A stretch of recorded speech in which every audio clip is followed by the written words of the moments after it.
Hello बच्चों, कैसे हैं आप सब। हम करने जा रहे हैं एनसीईआरटी वीणा बुक का पाठ 7 मित्र को पत्र और कक्षा तीसरी। तो चलिए शुरू करते हैं।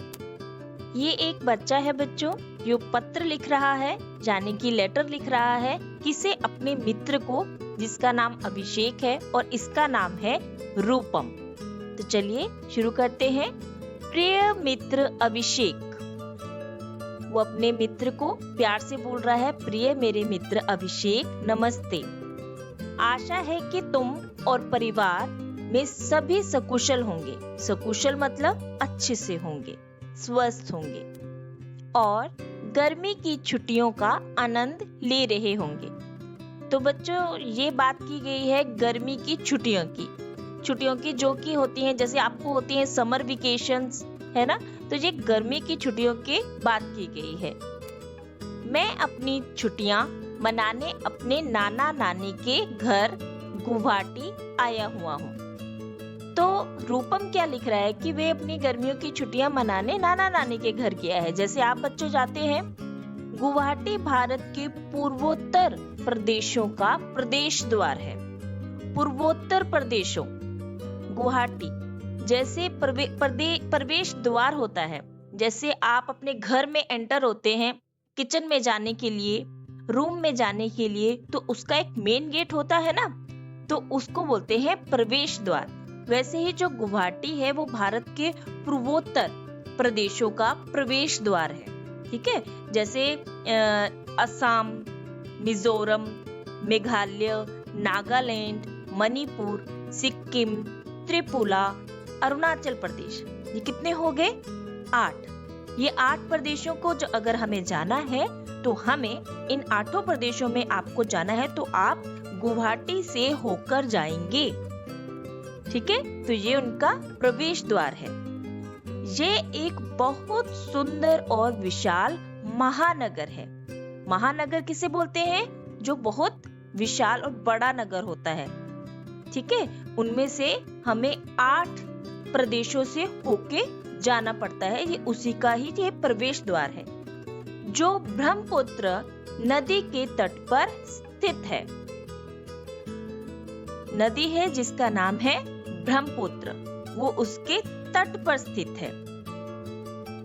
तुम्हें ये जानकर आश्चर्य होगा कि ब्रह्मपुत्र इतनी विशाल नदी है, विशाल मतलब बड़ी नदी है, कि इसमें माजुली नाम का एक बहुत बड़ा द्वीप भी है। तो चलिए आपको दिखाती हूँ द्वीप क्या होता है।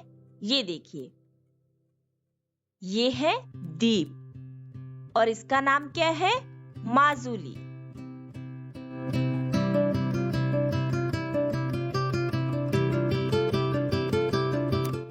ये नदी में स्थित भारत का सबसे बड़ा द्वीप है। माजुली में असम के विश्व प्रसिद्ध वैष्णव मठ सत्र में हमने सत्रिय नृत्य देखा। तो ये देखिए, ये है सत्रिय नृत्य। इस तरह का जो डांस होता है इसे कहते हैं सत्रिय नृत्य। तो वे बता रहा है कि उसने ये डांस वहां देखा। ये भारत के शास्त्रीय नृत्यों में से एक है। गुवाहाटी नगर के समीप नीलांचल पर्वत क्या होता है? पहाड़। नीलांचल पर्वत का नाम है। पर्वत पर कामाख्या देवी का मंदिर स्थित है। देवी का मंदिर है जिसका नाम है कामाख्या। ये देखिए, नीचे इसका चित्र दिया हुआ है। ये है कामाख्या देवी का मंदिर। यहाँ पूरे भारत से श्रद्धालु दर्शन करने के लिए आते हैं। तो ये है चित्र कामाख्या देवी का मंदिर का। ये देखिए, ये चित्र में दिखाया हुआ है कामाख्या देवी का मंदिर। तो हम लोग पिछले गुरुवार को वहां दर्शन करने गए थे। तो रूपम बता रहे हैं कि वो पिछले गुरुवार को जाने की थर्सडे को वहां दर्शन करने गए थे। हम उमानंद मंदिर भी गए थे। तो वहाँ पे एक उमानंद मंदिर भी है, वहाँ भी वे गए थे, उसका चित्र यहाँ पे नहीं दिया गया है। यहाँ पहुँचने के लिए नाव से जाना पड़ता है, नाव मतलब बोट से जाना पड़ता है और थोड़ा पैदल भी चलना पड़ता है। पैदल चलते हुए नानी ने मुझे बताया कि स्वस्थ रहने के लिए खेलना बहुत आवश्यक है। उन्होंने कहा कि स्वस्थ तन में ही स्वस्थ मन रहता है, इसलिए पढ़ाई के साथ साथ खेल कूद भी बहुत आवश्यक है। मैंने नानी को तुरंत बताया कि मैं तो अपने मित्रों के साथ बहुत सारे खेल खेलता हूँ। हम लोग कितने आनंद से खो खो, पिट्ठू, क्रिकेट और फुटबॉल खेलते हैं। खेल की बात सोचते ही मुझे तुम्हारी याद आने लगी। तो बच्चों, जैसे होता है ना, हम किसी के साथ खेलते हैं, उसकी जैसे ही बात करने लग जाते हैं तो हमें उनकी याद आ जाती है। तो वो अभिषेक के साथ खेलता है खो खो, पिट्ठू, क्रिकेट एंड फुटबॉल, तो उसे अपने दोस्त के, मित्र की याद आने लगी।